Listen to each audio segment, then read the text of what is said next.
우리 이 시간 우리에게 주시는 하나님의 말씀을 받습니다. 우리에게 주시는 하나님의 말씀은 구약 성경 이사야서 65장 17절부터 19절 말씀과 신약 성경 계시록 21장 1절에서 4절까지의 말씀을 우리 천천히 합독합니다.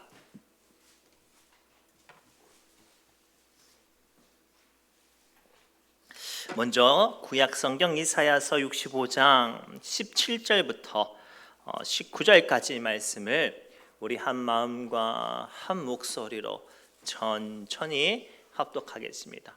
제가 가지고 있는 구약 성경 1047페이지에 있습니다. 이사야서 65장 17절부터 19절까지 말씀을 우리 한 목소리로 한 마음으로 천천히 합독합니다. 시작. 보라, 내가 새 하늘과 새 땅을 창조하나니 이전 것은 기억되거나 마음에 생각나지 아니할 것이라. 너희는 내가 창조하는 것으로 말미암아 영원히 기뻐하며 즐거워할지니라. 보라, 내가 예루살렘을 즐거운 성으로 창조하며 그 백성을 기쁨으로 삼고 내가 예루살렘을 즐거워하며 나의 백성을 기뻐하리니 우는 소리와 부르짖는 소리가 그 가운데서 다시는 들리지 아니할 것이며. 아멘.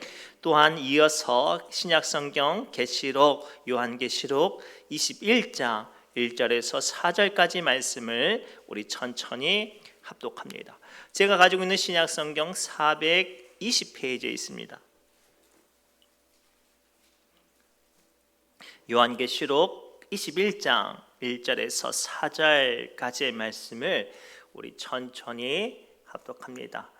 제가 가지고 있는 신약성경 420페이지에 있습니다. 요한계시록 21장 1절에서 4절까지의 말씀을 우리 천천히 한 마음과 한 목소리로 합독합니다. 함께 읽겠습니다. 또 내가 새 하늘과 새 땅을 보니 처음 하늘과 처음 땅이 없어졌고 바다도 다시 있지 않더라. 또 내가 보매 거룩한 성 새 예루살렘이 하나님께로부터 하늘에서 내려오니 그 준비한 것이 신부가 남편을 위하여 단장한 것 같더라. 내가 들으니 보좌에서 큰 음성이 나서 이르되 보라, 하나님의 장막이 사람들과 함께 있음에 하나님이 그들과 함께 계시리니 그들은 하나님의 백성이 되고 하나님은 친히 그들과 함께 계셔서 모든 눈물을 그 눈에서 닦아주시니 다시는 사망이 없고 애통하는 것이나 곡하는 것이나 아픈 것이 다시 있지 아니하리니 처음 것들이 다 지나갔음이로라. 아멘. 살아계신 하나님의 말씀입니다. 기도합니다. 하나님, 대림절 시간 주님의 임재를 기다리며 주신 말씀을 하나님 받습니다. 선포된 말씀을 통하여 우리가 막연히 기다리는 사람 아니라 확실한 언약과 약속 가운데 서게 하여 주옵소서. 모든 말씀 예수님의 이름으로 간절히 기도드리옵나이다. 아멘. 우리 옆 사람 이렇게 축복할까요? 이 시간 하나님의 말씀이 내게 임합니다 라고 축복합시다. 이 시간 하나님의 말씀이 우리에게 임하는 줄 믿습니다. 하나님의 말씀이 우리에게 임하는 줄 믿습니다. 이 시간 우리 모든 성도들 안에 하나님의 음성이 들려질 줄 믿습니다. 우리가 건물을 짓거나 혹은 목포에서 이렇게 빌딩이 올라갈 때 올라가는 것들을 볼 때 이 쭉 담벼락에 뭐가 있냐면 이 조형물, 조감도가 있어요. 이 지어지는 건축물이 다 지어지면 어떤 모양이 될 건가라는 이 그림이 있고 또 그 그림을 통해 지나가는 사람이 이 건물이 이렇게 멋있게 지어지겠구나라는 이 기대하는 마음이 있어요. 근데 중요한 건 그 그림만 가지고 건물은 지을 수 없죠.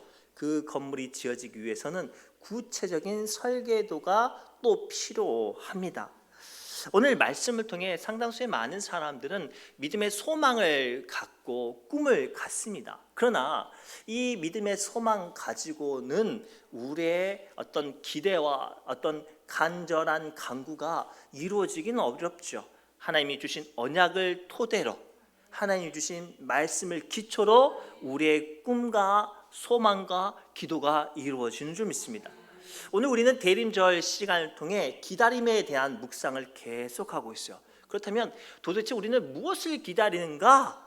상당수의 많은 사람들이 이 질문에 대해서 굉장히 막연해합니다. 그러한 우리에게 오늘 두 가지 본문, 구약의 이사야서 65장의 말씀과 계시록 21장의 말씀을 통해 하나님께서 우리를 기다리는 우리에게 도대체 무엇이 이루어질지에 대한 말씀을 주셔요. 그리고 이 말씀을 통해 우리가 대림절 기간을 성숙한 믿음의 시간 되기를 주님의 이름으로 축복합니다. 첫째가 이거예요. 하나님께서는 먼저 구약의 묵시의 말씀을 통해 우리가 어떠한 절망 가운데 있더라도 하나님의 일하심을 믿는 사람들에게는 그 말씀이 이루어진다는 것을 보여주시고 그것을 통해 꿈꾸고 소망하게 하신다고 말씀하세요. 오늘 본문 말씀 이사야서 65장 17절부터 19절 말씀을 우리 천천히 묵상하면서 한 절씩 함께 읽겠습니다. 시작. 보라, 내가 새 하늘과 새 땅을 창조하나니 이전 것은 기억되거나 마음에 생각나지 아니할 것이라. 너희는 내가 창조하는 것으로 말미암아 영원히 기뻐하며 즐거워할지니라. 보라, 내가 예루살렘을 즐거운 성으로 창조하며 그 백성을 기쁨으로 삼고 내가 예루살렘을 즐거워하며 나의 백성을 기뻐하리니 우는 소리와 부르짖는 소리가 그 가운데서 다시는 들리지 아니할 것이며. 아멘. 오늘 말씀을 읽기 전에, 이해하기 전에 먼저 이사야서의 말씀이 쓰여진 당시의 상황을 좀 먼저 알았으면 좋겠어요. 이때 이사야서의 상황의 말씀은 남유다라는 하나님의 나라가 이 주변의 강대국에 휩쓸려서 풍전등화 같은 상황이었어요. 아수르나 바벨론 같은 아주 강력한 제국이 턱없이 작고 연약한 남유다를 밀고 옵니다. 그럴 때 많은 사람들이 하나님 이 나라를 지켜주시고 살려주시고 도와주세요라고 부르짖는데 그 부르짖는 소리가 응답되지 않고 더더 상황은 암울해집니다. 그러한 상황 가운데 하나님께서 이사야 선지자에게 주신 말씀이 오늘 본문 말씀이에요. 오늘 본문 말씀의 19절에 뭐라고 말씀하시면 다시는 우는 소리와 부르짖는 소리가 그 중에 있지 아니할 것이며 라고 말씀하시면서 하나님께서 간섭하시는 때, 하나님께서 임재하시는 그때에 너희가 지금 부르짖는 소리, 너희가 지금 절규하는 소리가 다 해결될 거라고 말씀하세요. 그러면 이 말씀을 받는 남유다의 백성들은 어떤 마음이 될까요? 속히 그 주님의 때가 오기를 기다리지 않겠습니까? 이 절망스러운 때, 이 수많은 공격으로 인해서 이 점점점 무너져가고 있는 이 남유다의 수많은 성들을 바라볼 때 저마다 지치고 피곤한 그 심령이 빨리 주님이 오셔서 우리 연약해졌던 마음과 몸과 심령이 회복하고 지금 부르짖는 우리의 기도가 응답받는 때가 오기를 소망합니다 라고 기도하지 않겠습니까? 고로 오늘 말씀을 통해 주님께서 우리에게 주시는 첫 번째 말씀은 무엇인가? 첫 번째 메시지는 무엇인가? 어떠한 절망과 어떠한 약함과 어떠한 무너짐 가운데 있더라도 주님이 오시는 그때가 되면 모든 문제가 회복되어지고 해결되어지고 새롭게 되니 그 절망 가운데 무너지지 말고 울거나 부르짖지 말고 주님 오신 그때를 기다리고 소망하라는 말씀이 오늘 본문의 말씀이에요. 사랑하는 성도분, 성경에 등장하는 상당수의 많은 믿음의 영웅들의 행적을 가만히 보십시오. 그들이 갑자기 한순간에 위대한 영웅이 되지는 않았어요. 감당치 못할 수많은 아픔과 어려움과 긴 시간 동안의 기다림을 통해 하나님께서 들어주시고 역사하시고 이루시는 그 뜻을 통해 그들은 믿음의 영웅들이 되었어요. 대표적인 인물을 소개합니다. 아브라함은요 70살 때에 하나님의 부르심을 받았어요. 근데 하나님께서 뭐라고 아브라함을 불렀냐면 내가 너를 믿음의 조상이 되게 하고 너의 후손을 하늘의 별과 바다의 모래처럼 만들어 주겠다라고 말씀하셨어요. 그러면 뚝딱 되어야 되잖아요. 근데 그 시간이 1년, 2년, 3년, 10년, 20년이 지났어요. 그런데도 안 이루어지니까 얼마나 마음이 지치고 어렵고 피곤하겠습니까? 그때 아브라함이 하나님께 부르짖죠. 놀라운 건 하나님께서 아브라함의 부르심을 듣고 그 간절한 기도의 응답대로 25년 만에 무려 100살 때에 그토록 기다렸던 아들 이삭을 그 품에 안게 하셨어요. 사랑하는 성도분, 오늘 우리가 대림절을 통해서 믿음으로써 배우는 시간이 이러한 시간이에요. 지금은 도무지 감도 잡히지 않고 너무나도 막연하고 내 마음과 삶 가운데 기대조차도 할 수 없는 그것이 주님께서 간섭하시는 그 순간 통해 나는 할 수 없지만 주님께서 역사하시고 이루시는 그것이 이루어지리라는 믿음의 훈련의 시간인 것과 기다림이 내게 은혜의 시간이 되는 것을 오늘 우리에게 보여주고 계세요. 고로 이 대림절 시간 동안에 여러분들 마음 가운데 막연한 기대의 제목들이 있다면 기다리십시오. 하나님, 어느 때에 이 내 간절한 부르짖음이 응답되어지고 어느 때에 하나님께서 일하시겠습니까? 라고 한탄만 하는 시간이 아니라 반드시 하나님께서 내 기다리는 마음과 믿음 가운데 응답하십니다 라는 선포가 되는 대림절 시간 되기를 주님의 이름으로 축복합니다. 두 번째, 오늘 본문의 말씀을 통해 요한계시록 21장과 1절에서 4절 말씀을 통해 우리에게 주시는 두 번째 교훈은 무슨 뜻인가? 우리의 기다림은 지치고 피곤한 시간이 아니라 기다림과 회복과 은혜의 시간이라고 보여주고 계세요. 먼저 요한계시록 21장 1절에서 4절 말씀 함께 읽겠습니다. 시작. 새 하늘과 새 땅을 보니 처음 하늘과 처음 땅이 없어졌고 바다도 다시 있지 않더라. 또 내가 보매 거룩한 성 새 예루살렘이 하나님께로부터 하늘에서 내려오니 그 준비한 것이 신부가 남편을 위하여 단장한 것 같더라. 내가 들으니 보좌에서 큰 음성이 나서 이르되 보라, 하나님의 장막이 사람들과 함께 있음에 하나님이 그들과 함께 계시리니 그들은 하나님의 백성이 되고 하나님은 친히 그들과 함께 계셔서 모든 눈물을 그 눈에서 닦아주시니 다시는 사망이 없고 애통하는 것이나 곡하는 것이나 아픈 것이 다시 있지 아니하리니 처음 것들이 다 지나갔음이러라. 아멘. 오늘 이 요한계시록의 말씀을 좀 더 구체적으로 성경적으로 접근하면 어떤 말씀이냐면 이사야 선지자를 통해서 주셨던 말씀이 마침내 이루어지는 것들이 요한계시록의 이야기예요. 근데 재미있는 건 이 요한계시록의 이야기는요, 우리의 기다림 가운데 임재하신 주님이 어떤 임재인지를 말씀하세요. 이 말씀을 깊게 묵상하면 이 말씀 가운데 우리에게 주신 기다림이란 우리가 주체가 되어서 기다리는 거예요. 실제로 상당수의 많은 사람들은 기다리는 것을 어려워해요. 그 중에 제일 어려워하는 민족이 우리 한국 사람이래요. 제가 인터넷을 봤는데 어떤 글이 올려져 있냐면 해외 공항을 가면 이 사람이 똑같은 동양인이어도 이 사람이 한국 사람인지 중국 사람인지 일본 사람인지 보여진대요. 아니 어떻게 아는가? 딱 보면 비행기 문이 게이트가 열리기도 전에 줄 서는 사람이 한국 사람. 이게 우리나라 국민이래요. 사실 기다림이라는 건 굉장히 우리에게 괴로운 시간이에요. 왜 기다림이 괴로운 시간이냐면 철저하게 약해지는 시간이기 때문이에요.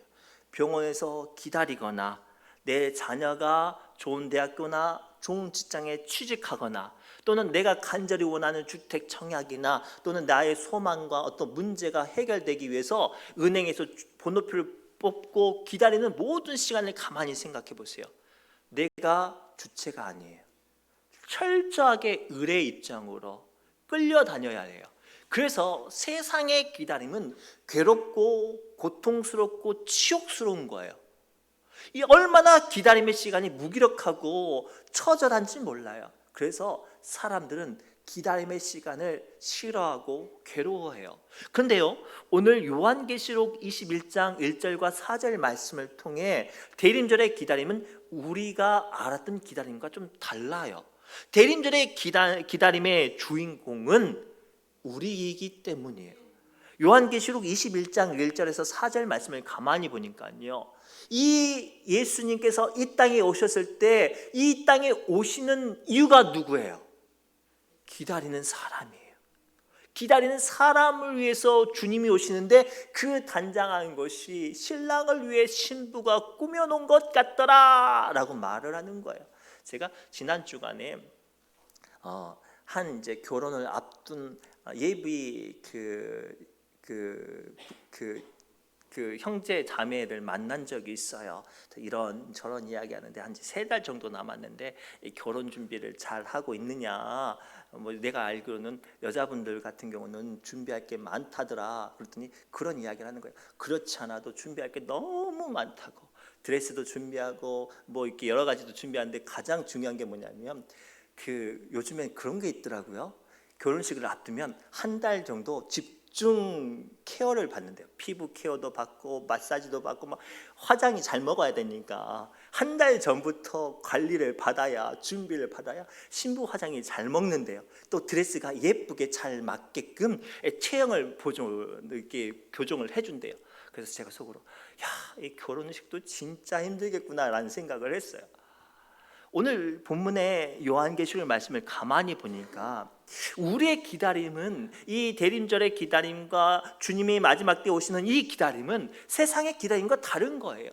세상의 기다림은 처절하게 내가 무기력하고 을의 입장으로 끌려다니는 기다림이었다면, 이 대림절의 기다림은 나를 위해서 오시는 주님이니 당연히 기대가 되어지고 설레어지고 기쁨이 되어지고 소망이 되어지고 은혜가 되는 거예요. 사랑하는 성도 여러분, 이 대림절 기간을 통해 그러한 마음이 회복됐으면 좋겠어요.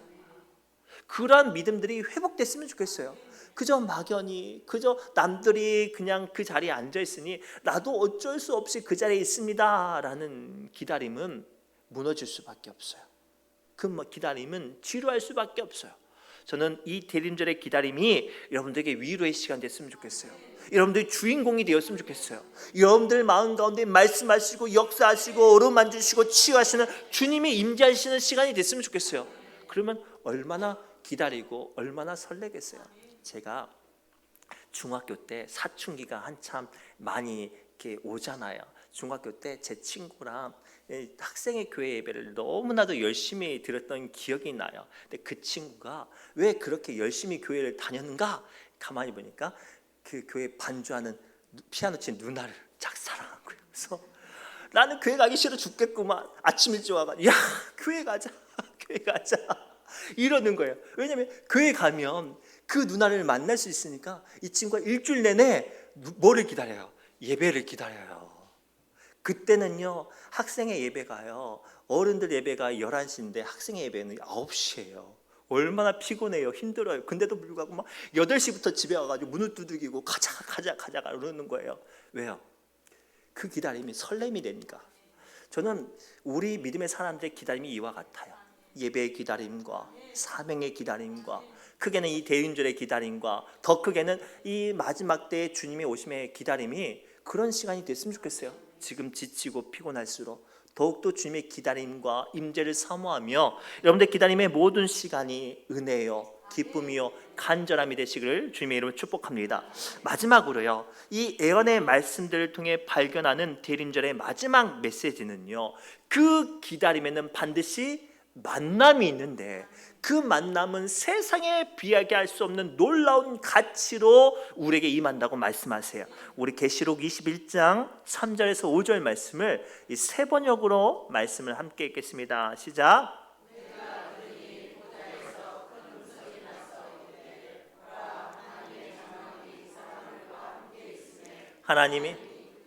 그들은 하나님의 백성이 되고 하나님은 친히 그들과 함께 계셔서 모든 눈물을 그 눈에서 닦아주시니 다시는 사망이 없고 애통하는 것이나 곡하는 것이 다시 처음 것들이 다 지나갔음이로라. 보좌에 앉으신 이가 이르시되 보라 내가 만물을 새롭게 하노라 하시고, 또 이르시되 이 말은 신실하시고 참되니 기록하라 하시고. 아멘. 이 세 번역을 말씀드리면 어떤 말씀이냐면 이렇게 제가 읽어드릴게요. 그때 나는 보좌에서 큰 소리로 이렇게 말하는 것을 들었습니다. 이제 하나님의 집이 사람들과 함께 있다. 하나님께서 사람들과 함께 계시고 그들은 하나님의 백성이 될 것이다. 하나님이 몸소 그들과 함께 계셔서 그들의 눈에서 모든 눈물을 씻어줄 것이니 다시는 죽음도 없고 슬픔도 없고 우는 것도 아픔도 없을 것이다. 이것은 전에 있던 것들이 다 사라졌기 때문이다 라고 되어 있어요. 이 요한계시록 21장 3절에서 5절 말씀을 세 번역으로 읽으면 더 깊은 의미로 와닿는 이유가 뭐냐면 이 만남은 그 전에 있던 상처받고 지치고 피곤한 모습의 만남이 아니라 주님이 만나는 그 순간부터 나의 존재가 새롭게 되는 거예요. 세상에 없는 존재가 되어지는 거예요. 그래서 요한계시록 21장의 표현은 뭐라고 표현하고 있냐면 창조라는 표현을 쓰고 있어요. 나의 가치가 새롭게 되는 거예요. 이 원어를요, 헬라어 원어를 봤더니 이렇게 되어 있는 거예요. 이도 판타 카이나 포요라고 되어 있는데 여기서 새롭게 만드는 건 카이나요, 내가 하리라 라는 표현은 포이노라고 되어 있는데 주님께서 하시겠다는 거예요. 이 말씀이 왜 우리에게 큰 의미가 되냐면 기다리는 사람 통해서 막연히 기다림을 통해서 그 만남이 기뻐하는 게 아니라 주님이 그 만남이 기뻐함이 되도록 역사하시고 이루시고 하나님께서 함께 하시겠다는 거예요. 그러니 이 대림절의 기다림이 더욱더 간절해지는 이유가 여기 있어요. 사랑하는 성도 여러분, 어떠한 약함 가운데 있더라도 주님을 만나면 능력이 임합니다. 어떠한 공고함 가운데 있더라도 주님을 만나면 존귀한 자가 됩니다. 어떠한 절망 가운데 있더라도 주님을 만나면 새로운 가치가 됩니다. 그래서요, 우리가 믿음의 역사들을 쭉 보면 세상에 정말로 말할 수 없는 망나니들도 주님을 만나면 위대한 믿음의 영웅이 되었고, 세상의 힘으로 고칠 수 없는 질병 가운데 신음하던 사람들도 예수님을 만나면 그 모든 질병이 깨끗이 회복되어지고 해결된 것처럼 오늘 우리가 이 대림절 시간 동안 주님을 기다리는 이유가 여기 있어요. 나의 존재가 새로워지기 때문이에요. 나의 존재가 세상 것과 비교할 수 없는 아름다운 가치가 되어서 그래요. 쉽게 설명하면 우리가 갓난 아이들 보면 다 이쁘죠. 다 이뻐요. 그래서 예를 들어서 우리 교회 앞집에 누가 아기가 태어났어요. 그러면 가서 보면 너무 이뻐요. 너무 귀여워요. 그렇죠? 그런데 재밌는 건 내 배가 아파서 내가 10달 동안 아프고 힘들고 괴로운 모든 시간을 감당하고 내 배 아파서 태어난 자식은 그 아이와 비교할 수 있어요? 없어요? 없어요. 왜요? 나는 기다리는 시간이 있어서 그래요. 오늘 우리에게 주신 마지막 메시지가 그거예요. 우리가 지금 저마다 주님을 기다리는 시간이에요. 그러나 중요한 건 막연히 믿음 없이 기다리는 사람 되지 말고 주님이 오신 그날까지 간절한 기다림과 간구와 소망과 아픔과 눈물이 있을지라도 주님을 기다릴 때 가치가 다르다니까요. 가치가 달라요. 나의 기다림을 감당하는 가치로 만나는 주님은 세상에 생각하는 그 가치가 달라요. 그리고 오늘 주시는 마지막 메시지는 이거예요. 오늘 그래서 우리는 주님을 기다리는 사람 됐으면 좋겠어요. 막연히 이렇게 살다 천국 가야지가 아니라 내가 원하는 기도의 제목이 이루어지지 않아도 묵묵히 기다리는 거예요. 내가 지금 천국을 바라볼 수 없을 정도로 말할 수 없을 정도로 믿음도 삶도 연약하지만 그럼에도 불구하고 묵묵히 주님을 기다릴 때 그 기다림을 감당하고 나서 주님을 만날 때 그 사람의 가치와 그 사람의 존귀함이 하늘의 것들이 우리에게 임하는 줄 믿습니다. 말씀을 맺겠습니다. 이 예언의 말씀을 붙잡고 오늘날 많은 사람들이 주님을 기다리고 있어요. 그러나 막연히 기다리는 사람 말고요, 주님을 만나기 위해 주인공 되어서 간절한 믿음으로 기다리는 저와 여러분들 되시기를 주님을 축복합니다. 기도합니다. 하나님, 이 시간 믿음의 권속들이 주님의 때를 기다립니다. 막연히 세상 사람들처럼 생각하고 바라보는 그런 기다림 말고요, 지나가는 아이들을 이뻐하는 그런 기다림 말고요, 10달 동안 내 배 아파서 눈물로 부르짖음으로 간구하러 기다렸다가 만나는 그 기다림, 주님을 만나는 은혜가 이 시간 우리의 마음과 심령 가운데 임하게 하여 주옵소서. 모든 말씀 예수님의 이름으로 간절히 기도드리옵나이다. 아멘.